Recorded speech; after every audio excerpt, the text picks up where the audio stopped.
오늘 본문의 내용은 가데스 바네아에서 하나님께 불순종하고 그 결과로 하나님의 저주를 받아서 출애굽한 1세대가 그 가나안 땅에 들어가지 못하게 되고 40년간 광야에서 시간을 허비하다가 결국 그 1세대들은 광야에서 모두 죽게 되고 그 다음 세대들은 출애굽 2세대들이 가나안 입국을 위하여 요단강 동편쪽으로 이동하는 과정에서 하나님께서 이스라엘에게 그들과 같은 혈육의 출신이었던 에돔, 모압, 암몬의 땅은 건드리지 말고 정복하지 말고 그들에게는 물 하나도 거저 얻어먹지 말고 그 모든 값을 지불하고 그 땅을 그냥 통과하라고 명령을 하셨기 때문에 하나님께서 건들지 말라고 하셨던 이 세 부족의 영토를 지나서 첫 번째로 이스라엘이 맞이하게 되는 이방인들, 이들이 그들이 멸해야 되는 그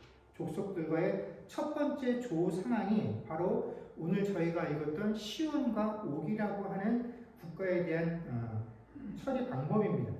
신명기 20장에 보면 하나님께서 이스라엘 백성들에게 가나안으로 들어가는 그 과정 가운데 가나안 지역 일대에 주변의 종족들을 정복할 때 어떻게 그들을 상대해야 되는지에 대해서 기본적인 원칙을 말씀해 주십니다. 근데 이 하나님께서 이스라엘에게 주신 원칙을 보면 가나안 안에 거하고 있는 족속을 대하는 것과 가나안 밖에 있는 족속을 대하는 방법이 큰 차이가 있습니다.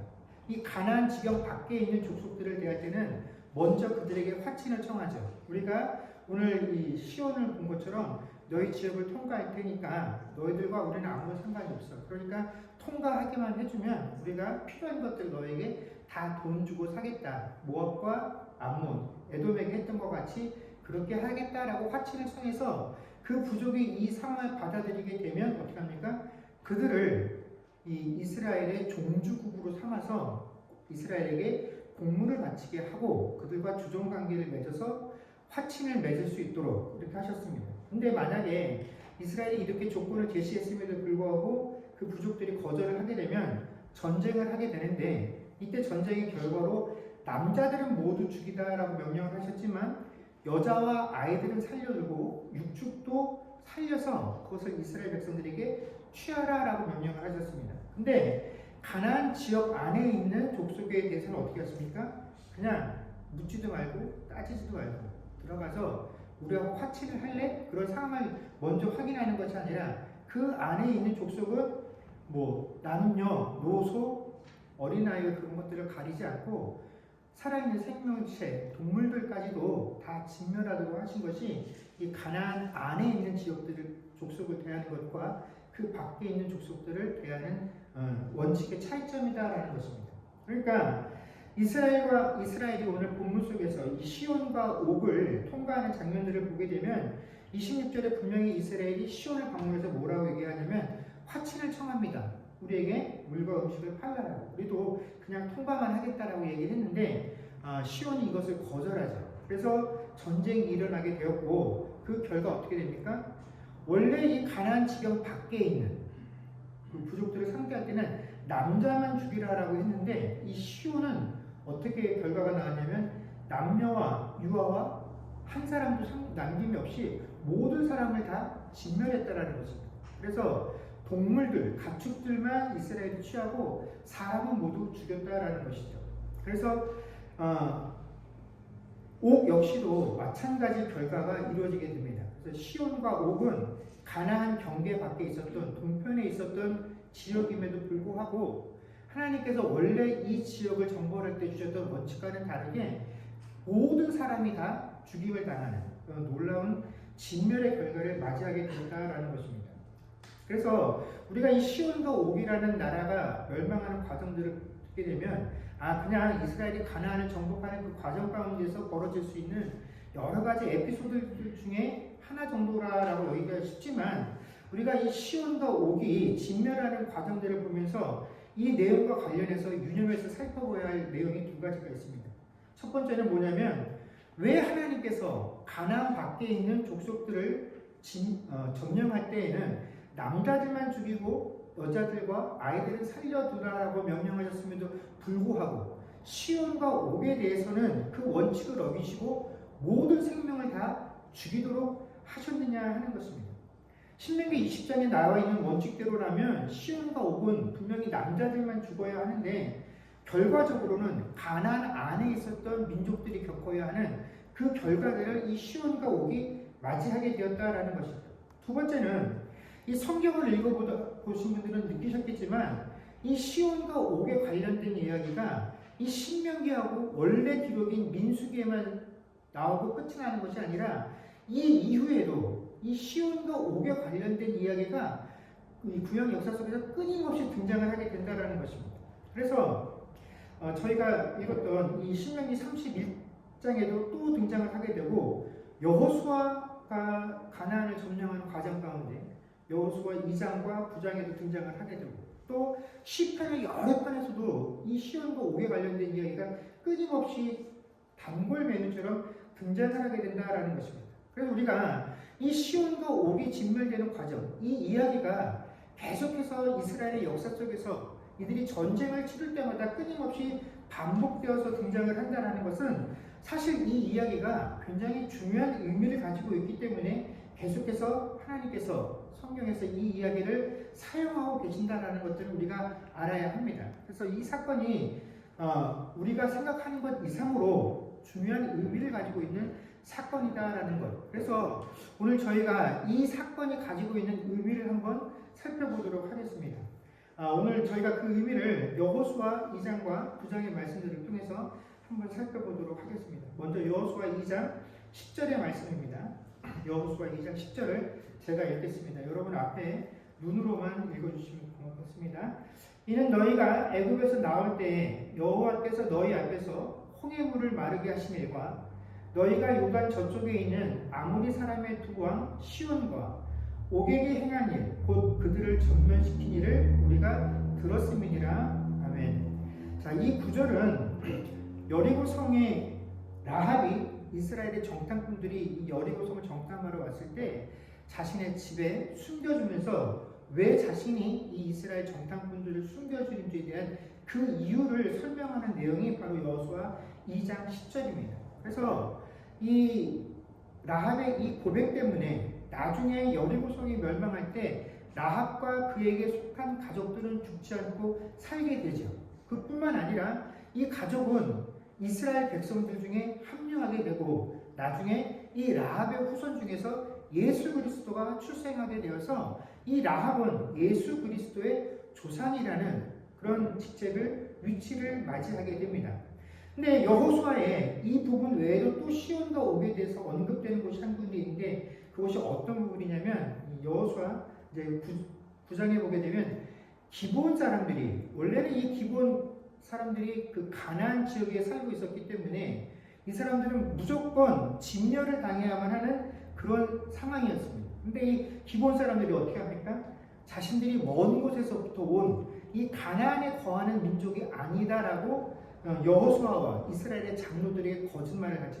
그래서 여호수아와 장로들을 통해서 너희가 우리 족속을 진멸시키지 않겠다라는 약속을 우리에게 해다오라고 청을 했고 그러면 우리가 너희들을 섬기겠다라고 했을 때 여호수아와 이스라엘 장로들이 제대로 확인하지도 않고 그들의 말을 그냥 신뢰해서 그래 너희 족속을 진멸하지 않겠다라고 하나님 앞에서 맹세를 하게 됩니다. 근데 나중에 확인해 보니까 이들이 가나안 밖에 먼 곳에 거하는 족속이 아니라 가나안에 살고 있었던 그 족속이었다라는 사실들을 알게 되죠. 그래서 이 사실을 가지고 그 기브온 족속의 사람들을 추궁할 때 그들이 뭐라고 대답하고 하냐면 여호수아 9장 10절에서 또 그가 요단 동편에 있는 아모리 사람의 두 왕들 곧 헤스본 왕과 시온과 아스다롯에 있는 바산한 옥에게 행하신 모든 일들을 들었음이니이다라고 이야기를 합니다.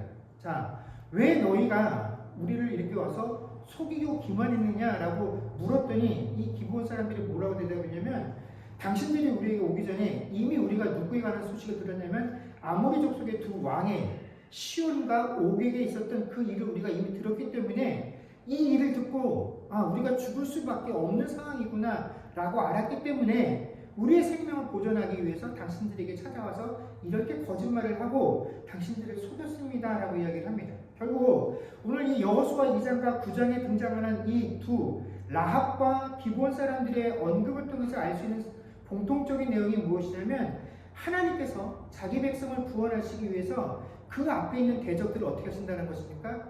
완전하게 진멸시키신다는 것이 이 시온과 옥의 진멸을 통해서 하나님께서 우리에게 말씀해 주시려는 그런 내용이다라는 것입니다.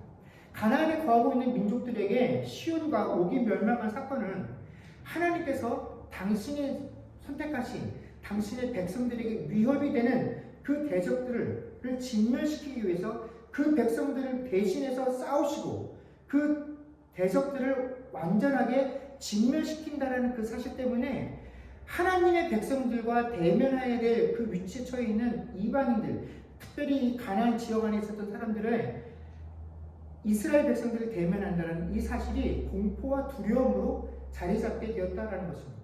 그래서 라합이 나중에 이렇게 얘기를 하죠. 여호수아 2장 11절입니다. 우리 같이 한번 읽도록 하겠습니다. 읽겠습니다. 시작. 우리가 듣자 곧 마음이 녹았고 너희로 말미암아 사람이 정신을 잃었나니 너희 하나님 여호와는 위로는 하늘에서도 아래로는 땅에서도 하나님이시니라. 아멘. 또 여호수아 10장 1절 2절 말씀 또 같이 읽도록 하겠습니다. 읽겠습니다. 시작.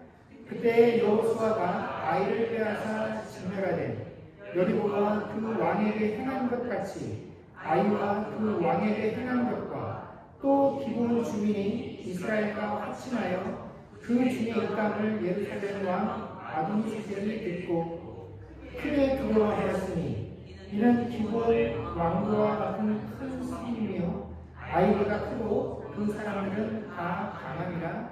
아멘. 여호수아 2장 11절에 예전에 개역 성경을 보면 상천하지의 하나님이시다라는 구절이 바로 이 내용이죠. 너희들이 믿고 따르고 너희를 인도하시는 그 하나님, 그 하나님께서 너희들을 위하여 홍해를 가르시고 아모리 족속의 두 왕을 죽이셨다는 그 이야기가 이 가나안 땅에 살고 있는 우리들에게 전해졌을까? 우리가 이 이야기를 듣고 우리에게 어떤 일이 벌어졌냐면 우리가 그 이야기를 듣자마자 곧 마음이 녹았고 정신을 잃었다라는 것입니다. 혼비백산했다라는 것이죠. 두려움에 휩싸이게 되었다라는 것입니다. 우리가 이런 하나님을, 그런 하나님이 지키시고 보호하시는 이스라엘을 어떻게 대적하겠느냐 하는 것을 라합이 깨달았다라는 것이죠. 그래서 라합은 이런 하나님과 이런 하나님께서 보호하시는 이스라엘과 대적할 수 없다라고 여겼기 때문에 이스라엘의 정탐꾼들을 숨겨주었다라는 것입니다.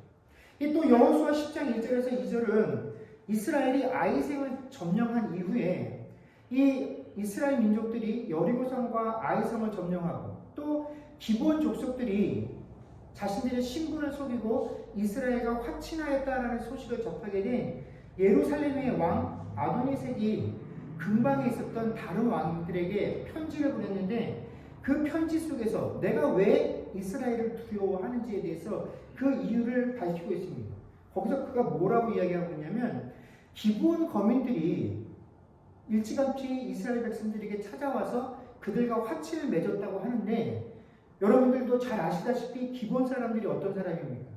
기브온은 우리가 살고 있는 성, 이미 이스라엘 민족에게 점령을 당한 여리고나 아이성과는 비교할 수 없을 만큼 크고 강력한 성이었다라는 것입니다. 사실 이 여리고 성도 엄청나게 큰 성이었는데 이 여리고와 아이가 비교될 수 없을 정도로 큰 성을 이루고 강력한 힘을 가지고 있었던 이 민족의 기본인데 이 사람들이 지레짐작하고 겁을 먹고 와서 화친 맺기를 원했던 사람이 누구냐면 기본이다라는 것입니다. 이러니 내가 어떻게 두려워하지 않겠느냐라고 이 이스라엘 예루살렘의 왕이 근방의 왕들에게 자신이 가지고 있는 두려움을 서신으로 적어서 피력을 했다라는 것이죠. 기브온은 사실 엄청나게 강력한 민족이었습니다. 근데 왜 이 강력한 민족이 한 번도 싸워보지 않고 이스라엘에게 와서 미리 머리를 숙이고 화친을 했느냐? 이들도 하나님께서 이 아모리 족속의 두 왕을 무찌르신 이 일을 들었다라는 것입니다. 우리가 상대할 수 없는 그런 분이 하나님이시고 그 하나님께서 지키시고 인도하시는 이스라엘을 상대로 우리가 감히 한번 전쟁을 치러보겠다는 그런 마음조차 품을 수 없었기 때문에 어떻게 해요? 기본 사람들이 자신을 보내어서 항복을 했다라는 것입니다.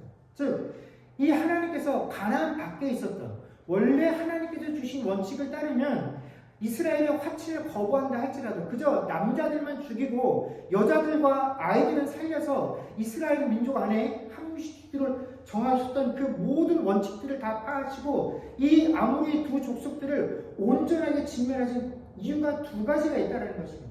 그 이유는 하나는 자기 백성들을 향한 것입니다. 뭐냐면 내가 너희들을 위하여 대신 싸운다라는 그 사실을 이스라엘 백성들에게 보여주시기 위함이다라는 것입니다. 두 번째는 이 이스라엘을 대면하는 대적들에게 이 싸움을 통하여 보여주시는 것입니다. 야, 너희가 감히 이스라엘을 상대로 내가 선택하여서 내게 맡긴 그 일을 하고 있는 내 사랑하는 백성들에게 너희가 감히 전쟁을 걸고 그들이 하고자 하는 일을 방해하고자 한다면 내가 그들을 어떻게 할 것인지 싹도 하나 남기지 않고 모든 것들을 다 진멸시킬 것이라는 사실을 하나님께서 이 두 왕을 진멸시키는 사건을 통하여 그 대적들에게 기선제압 차원에서 보여주신 것이다라는 것입니다. 야, 꿈도 꾸지 마라. 내가 사랑하는 내 자녀들과 전쟁을 할 생각도 하지 마. 하는 것이 바로 이 두 족속을 온전하게 진멸시킨 바로 이유다라는 것입니다. 그렇다면 우리가 이렇게 생각할 수 있습니다. 왜 하나님께서 이토록 잔인할 만큼 방법들을 택해서 이런 일들을 행하셨느냐? 이 정도가 아니어도 충분히 하나님께서 보여주시고자 하는 바를 드러내실 수 있는데 왜 그렇게 했느냐? 근데 사실 이 이유를 들어보면 이 이유에 대한 책임은 온전히 그 하나님의 백성들인 이스라엘에게 있다라는 것입니다. 여러분 우리가 잘 아는 바와 같이 이미 그들의 조상들은 출애굽에서 가데스 바네아에서 그들 앞에 눈앞에 보이는 그 현실적인 요건들로 인해서 어떻게 합니까? 하나님을 배반하게 되죠.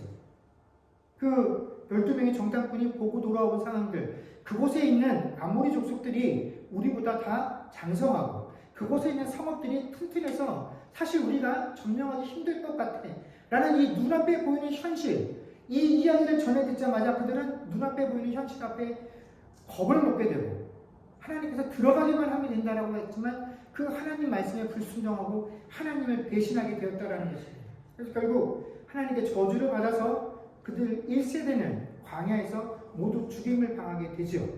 근데 이 40년간의 시간이 또 걸려서 그 다음 세대, 이 세대들이 가나안을 정복할 시점이 되었습니다. 그런데 그들이라고 해서 자기 부모들 세대와는 다르다라고 누구도 보장할 수 없다라는 것입니다. 이 40년간 그 다음 세대들이 광야에서 떠돌이 생활을 하면서 이 떠돌이 생활들을 통해서 그들이 완벽하게 신앙적으로 성숙하고 하나님 앞에 무조건적으로 순종할 수 있을 만큼 그들의 신앙이 성숙했다라고 누구도 보장할 수 없다는 것입니다. 하나님께서 40년 동안 그렇게 훈련시키고 단련시키셨음에도 불구하고 하나님께서 내 사랑하는 이스라엘 백성들이 또 눈앞에서 그 현실을 맞이하게 되면 자신들의 힘과 능력으로 할 수 없다라고 느껴지게 되면 이들도 또 그 부모 세대와 똑같을 수 있다는 사실을 하나님께서 아셨기 때문에 미연에 그 일을 방지하고도 어떻게 하십니까? 그 대적들을 진멸하는 것을 통하여 내 자녀들에게 내가 어떤 이들이 어떤 하나님인지 이 하나님을 믿고 따르는 너희가 어떻게 살아야 될 것인지에서 보여주시고자 함이 바로 진멸을 시킨 이유다라는 것입니다. 여러분 이런 이유 때문에 하나님께서 가나안 땅에 들어가기 전에 미리 당신의 백성들에게 힘을 주시고 그 대적들에게는 두려움을 주시기 위해서 시온과 옥을 진멸하신 것이죠. 여러분 가데스 바네아에서 12명의 정탐꾼을 보냈더니 그 정탐꾼들이 보고 들어와서 그들에게 이야기하기를 분명히 그곳은 하나님께서 우리에게 약속하신 대로 젖과 꿀이 흐르는 땅입니다. 가서 열매를 봤더니 정말로 좋은 열매들을 배출하는 좋은 땅이었습니다. 그렇지만 그곳에는 우리들의 진입을 가로막고 있는 우리보다 더 장대한 민족들이 이미 자리를 잡고 있기 때문에 어떻게 될지 모르겠습니다 라고 그들이 이야기를 하니까 어떡합니까? 그 12명이 유일하게 가나안의 모든 상황을 보고 들어온 사람들이 그렇게 이야기를 하니까 남아있던 이스라엘 백성들은 그 12명의 이야기만 듣고 판단할 수가 없었다라는 것이죠. 결국 그래서 그들이 내린 결론은 뭡니까? 못 들어간다라는 것이었어요. 들어가면 우리는 죽을 것이었다라는 것입니다. 그래서 하나님을 배반하게 되죠.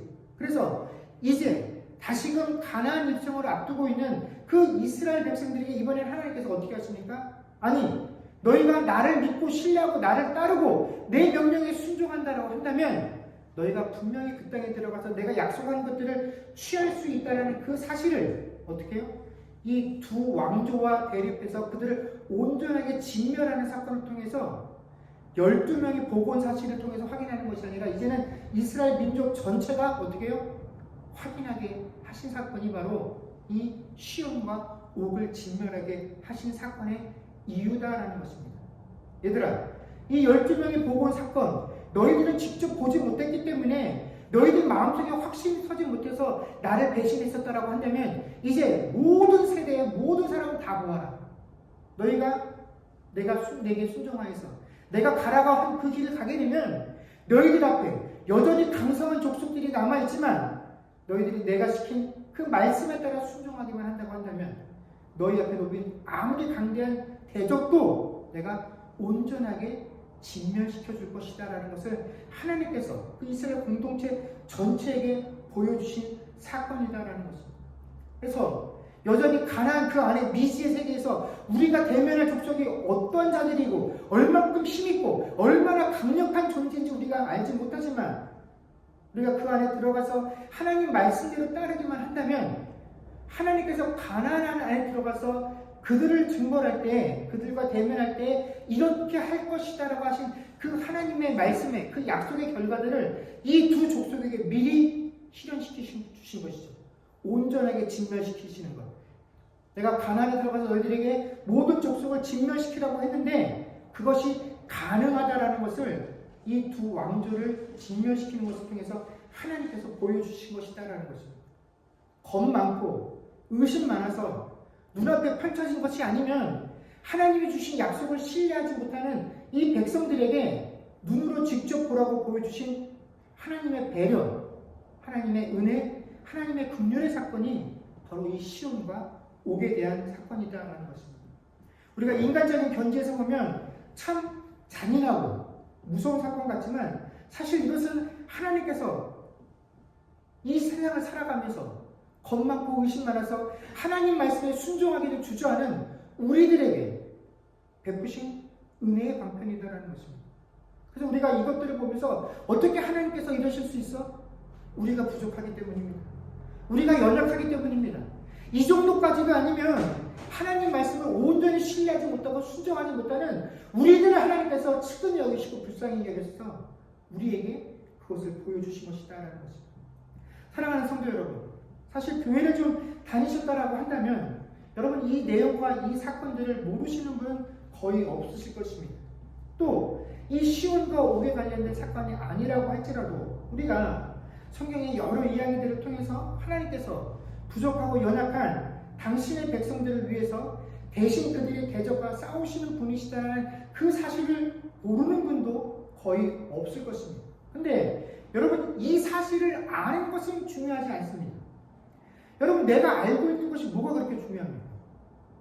내가 알고 있는 그 사실이 내 삶 속에서 현실화되지 못하면 그것은 아무런 의미가 없습니다. 내 삶 속에서 하나님께서 나를 위해 싸우시고 계시다는 그 사실, 내가 두려워하는 것만큼이나 사실은 내 눈앞에 대적들이 그 하나님을 두려워하고 있다는 그 사실을 내 삶 속에서 내가 믿고 따라가지 못한다라고 한다면 그것은 아무런 의미가 없다라는 것이죠. 시온과 옥의 이야기를 읽으면서 그 상황이 내 것이 되지 않는다라고 한다면 성경을 읽고 또 아무리 읽어도 그것이 과연 우리에게 어떤 의미가 있고 어떤 위로가 될 수 있겠느냐 하는 것입니다. 하나님께서 이 이스라엘 백성들을 위해서는 그렇게 하셨는데 시온과 옥을 진멸시켜 주셨는데 과연 하나님께서 내 앞에 있는 내 눈앞에서 오늘 이 상황 속에서 하나님께서 과연 이런 능력을 내게 베풀어 주실까? 우리가 그 사실을 성경에 나왔던 사실을 아는 것이 아니라 그 사실을 내가 믿지 못한다라고 한다면 내가 알고 있는 그 내용들은 내 삶 속에서 어떠한 위로도 될 수 없다라는 것입니다. 시온과 옥의 이야기를 들으면서 이스라엘의 하나님이 어떠한 분이신지를 알고 그분께 의지하고 그분을 신뢰하고 그분의 말씀에 온전히 순종하는 이들은 그들이 비록 하나님께서 분명하게 직면시킬 것이다라고 하나님께서 공언하셨던 그 가나안 민족이 속한 사람이라고 할지라도 하나님께서 어떻게 하셨습니까? 다 구원하셨습니다. 여리고에 속했던 라합도 이 하나님을 알고 그 하나님 앞에 나아가고 하나님을 통하여 내가 생명을 얻기를 원할 때 하나님께서 라합과 그의 가정들을 구원하셨습니다. 분명히 하나님께서 진멸시키라고 말씀하셨던 진멸되어야만 하는 그 대상이었던 기본 거민들이 하나님을 속이고 여호수아와 이스라엘 장로들을 속이고 나와서 그들에게 자신의 생명을 의탁했을 때 우리가 하나님을 상대로 감히 전쟁을 할 수 없다라고 그들이 인정하고 하나님께 우리 민족의 운명과 생명의 공동체를 모두 위탁했을 때 하나님께서 어떻게 하십니까? 그들을 구원해 주셨다는 것입니다. 사랑하는 성도 여러분, 라합도 기브온도 하나님을 알지 못하고 하나님께 택함받지 못했음에도 불구하고 단순히 이 하나님께서 아모리의 두 왕을 진멸시킨 이 이야기만 듣고도 하나님이 어떤 분이신지에 대해서 알게 되었을 때 실제로 내 삶을 들여 하나님께 모든 것들을 의탁했을 때 하나님께서 어떻게 하십니까?